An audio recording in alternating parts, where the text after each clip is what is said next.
بسم اللہ الرحمن الرحیم۔ جی دوستو، آپ سب کو ناگ ٹی وی 4 کا خوش آمدید۔ دوستو، ہم اس وقت اس بات کا کھوج لگانے کی کوشش کر رہے ہیں آخر وہ کون سا رستو یا فلاطون جو ہمارے پیارے پرائم منسٹر کو یہ مشورہ دے رہے ہیں کہ میڈیا اور بیوروکریسی کو کنٹرول کرنے کے لیے آئے دن کاٹ چھاڑ بچھاڑ کرتے رہتے ہیں اور اس نظام کو نئے پاکستان میں لے جانے کی کوشش کر رہے ہیں۔ یہ جو ہم آئے دن سرکار کی گڈ گورننس کا پوسٹ مارٹم یا تانچا پانچا کرتے ہیں اور ان کی گورننس اصل چہرہ کبھی کھلے الفاظ میں، کبھی دھیمے الفاظ میں یا چھپے انداز میں بیان کرنے کی کوشش کرتے رہتے ہیں۔ یہ سلسلہ ہمیں میڈیا کو، چاہے وہ پرنٹ میڈیا ہو، چاہے وہ چینل ہوں، چاہے وہ سوشل میڈیا ہو، اس کو بیڑیاں پہنانے کی کوشش کرتے ہیں تاکہ یہ کسی طریقے کے ساتھ حق سچ کی بات نہ کر سکیں۔ جب سے یہ سرکار برسر اقتدار آئی ہے، وہ دن، آج کا دن 3 سال کا عرصہ گزر چکا، ہم یہی دیکھتے رہے کہ آپ ہر سیاسی لیڈر کے بارے میں گویا کسی خوف کا شکار ہیں، چاہے ان کو آپ ڈاکو بولیں، چاہے وہ منی لانڈر بولیں، چاہے وہ کرپشن بولیں، مگر آپ کی گڈ گورننس ہوتی یہ سارے کہانیاں بک جاتی، مگر آپ نالائق، آپ کی ٹیم بھی نالائق، اور اسی طرح حکومت و اداروں کے درمیان، اپوزیشن اور لیڈران کے درمیان بد اعتمادی کی جو فضا آپ پھیلا رہے ہیں، چاہے وہ آپ جان کر رہے ہیں یا دانستہ ہو رہی ہے، کوئی دن ایسا نہیں گزرتا جب سرکاری میڈیا کی ٹیم ہو، چاہے وہ آپ کے وزراء ہوں، چاہے وہ منسٹر ہوں، چاہے وہ مشیران ہوں، چاہے وہ معاملین خصوصی ہوں، وہ ہر وقت مخالف یا ادارے کے سربراہ کی تذلیل کرنے میں ہاتھ نہیں روکتے اور کھل کھلا کر لیڈران کی اور اداروں کی بے حرمتی میں ملوث پائے جاتے ہیں۔ دوستو، یہ پاکستان کی واحد حکومت ہے جس نے اپنے 3 سالہ ریکارڈ مدت میں بیوروکریسی کی اچھاڑ بچھاڑ میں تقرری اور تبادلے کیے، لیکن ابھی تک ہمارے خان صاحب نے وہ مقاصد حاصل نہ کر سکے اور وہ ناکام رہے۔ وہ پنجاب کے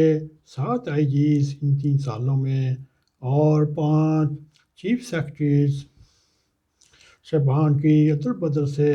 اگر آپ اس خوش فہمی میں ملوث ہوں گے کہ پنجاب میں دودھ اور شہد کی نہریں بہنے لگیں گی، تو یہ سرکار، ہم یہ کہہ سکتے ہیں الحمدللہ اب تو زبان رد عام ہے کہ پنجاب بیوروکریسی کا قبرستان بن چکا ہے، اور نہ ہی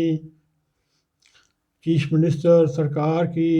کسی شعبے میں کامیابی کے جھنڈے گاڑے نہ گاڑے ہوں، وہ اس تک طاقتور نظر آتے ہیں جو بیوروکریسی کے عدل بدل میں لگے رہتے ہیں، اور جو کوئی ان کے سامنے ذات صاحب بننے کی کوشش کرتا ہے،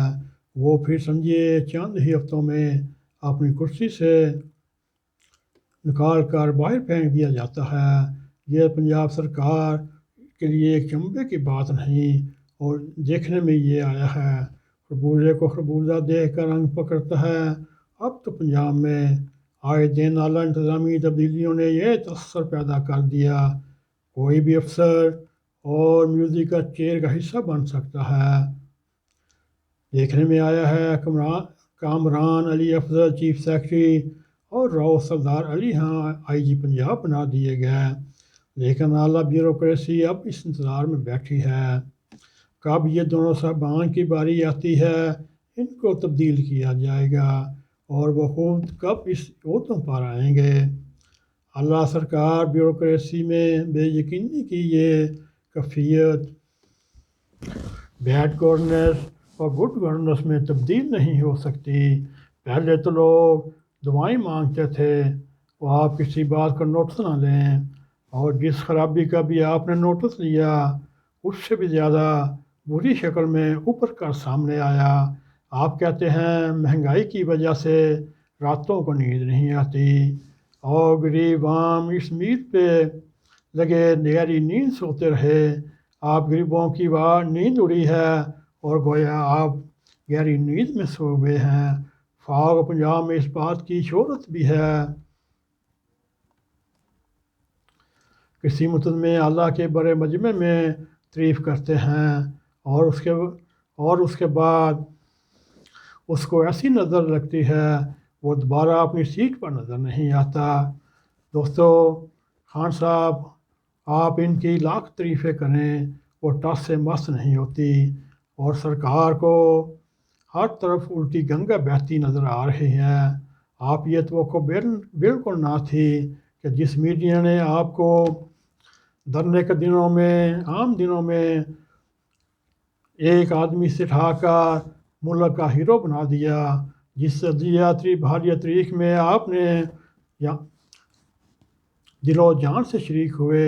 جس طرح آپ نے دلیہ میڈیا کے آزادی کے دعوے کرتے تھے، آج آپ اس میڈیا کا گلا گھونٹنے کے لیے ایک اتھارٹی بنانے پر تلے ہوئے ہیں۔ آپ نے تو انصاف کا الزام کیا رائے کرنا تھا، الٹا آپ کے قانونی مشیر کسی اور ہی محاذ پر کام کر رہے ہیں۔ دوستو، خان صاحب نے غریبوں کو 50 لاکھ گھر بنا کر دینے تھے، بلکہ غریبوں کی جھوپڑیاں بھی کرا دیں، اور 1 کروڑ نوکریوں کا وعدہ تھا، مگر سرکاری ملازمین کو بے روز کر کے ہزاروں خاندانوں میں صف ماتم بچھا دی۔ جس کرپشن کے خاتمے کے لیے آپ نعرے لگاتے حکومت میں آئے، کبھی سرکاری محکموں میں جا کر دیکھیں، کرپشن اقربا پروری کی کن حدوں کو چھو رہی ہے۔ ہم آپ کے جنم دور سے گزر رہے ہیں، جس میں حکومت عوام حکومت کے خلاف، پورا نظام ہم سب کے خلاف شتر بے مہار کی طرح چلایا جا رہا ہے۔ یہ کیسی جمہوری حکومت ہے جس کا نہ منزل، نہ راستہ اور نہ کوئی مقصد؟ جس ٹریک پر چلانے کی کوشش کریں پٹڑی سے اتر جاتی ہے۔ آپ سے FBR کا ڈیٹا سنبھالا نہیں جاتا، اور زور دے رہے ہیں لوگ الیکٹرانک مشینوں سے ووٹ ڈالیں۔ کیا سرکار کو معلوم نہیں کہ وہ پاکستان ہے جہاں دن دیہڑے لوگوں کے ووٹ غائب ہو جاتے ہیں، انگوٹھوں کے جعلی نشانوں پر موبائل فون کی سمیں مل جاتی ہیں؟ یہ وہی پاکستان ہے جہاں فلودے والے، پکوڑے والے اور سموسے بیچنے والے اکاؤنٹوں سے اربوں روپے نکل آتے ہیں، لیکن چور پھر بھی پکڑے نہیں جاتے۔ آپ کے دور میں چینی مافیا ہو، آٹا مافیا ہو، بجلی چور ہوں اور دوائیوں والا سکینڈل ہو، ان کو آپ پکڑ نہیں سکتے، اور یہ دھیان آپ نے اپوزیشن کے اوپر چھوڑا ہوا ہے۔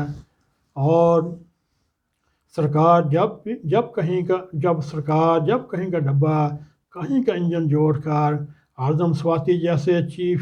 ڈرائیور سپر جمہوریہ ایکسپریس بنائے جائیں، اور ان کے آج تک جو ان کے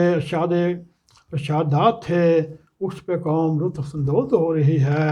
جیسا کہ انہوں نے الزام لایا الیکشن کمیشن نے پیسے کھائے ہیں، اور وہ ساتھ ہی فرماتے ہیں میں جا کر الیکشن کمیشن کو آگ لگا دوں، اور وہ اپنی حدود سے نکل کر الیکشن کمیشن کے احکامات کی سر عام تدلیل کریں اور دھاندلی پیسہ لینے کے الزامات عائد کریں، تو ہمیں بھی اتنی ذاتی ملنی چاہیے کہ کہہ سکیں میڈیا ڈیولپمنٹ اتھارٹی کی بجائے ایک ایسی اتھارٹی بنائی جائے جو سواتی جیسے وزراء کو کنٹرول کر سکے، نہیں تو یہی بنے گا نہ رہے گا بانس نہ بجے گی بانسری۔ دوستو یہ ایک اس وقت موجودہ حالت کے بارے میں ہم نے ایک تجزیہ پیش کیا۔ امید ہے آپ کو یہ تجزیہ پسند آیا ہوگا۔ اگر پسند آئے اس کو لائک بھی کریں، اس کو کمنٹس بھی لکھیں اور اس کو شیئر بھی کریں، اور ساتھ ہی ناگ ٹی وی 4 کو سبسکرائب کریں۔ دوستوں ہمیشہ کی طرح جاتے جاتے بیل آئیکن کو پریس کریں تاکہ ہماری تازہ تازہ ویڈیو آپ تک پہنچی رہیں۔ اسی کے ساتھ ہمیں اجازت دیں۔ السلام علیکم ورحمۃ اللہ وبرکاتہ۔